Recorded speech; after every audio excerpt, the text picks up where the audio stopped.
9 minus 4 gives us 5. 4 minus 9 gives us minus 5. And now we multiply. 5 times minus 5 gives us minus 25.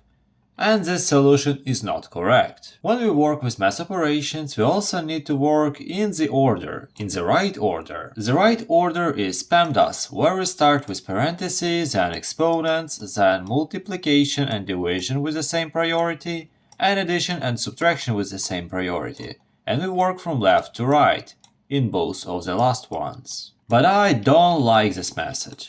For me, it is a little bit forced and etc. I like using another method that I call divide and conquer. First, we need to find every addition in the equation. Remember that addition is not just plus, it is also minus. In reality, if you have a minus b, for example, that is the same as a plus minus b.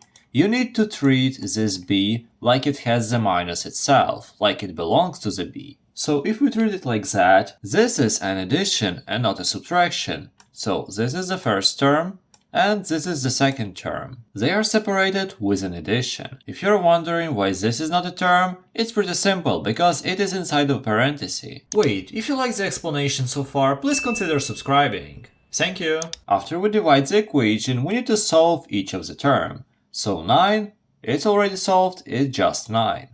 And here, what do we get? Minus 4 times this parenthesis. Of course, logically we need to do the parenthesis first, and it comes from the same rule. Look, at first we separate everything with an addition.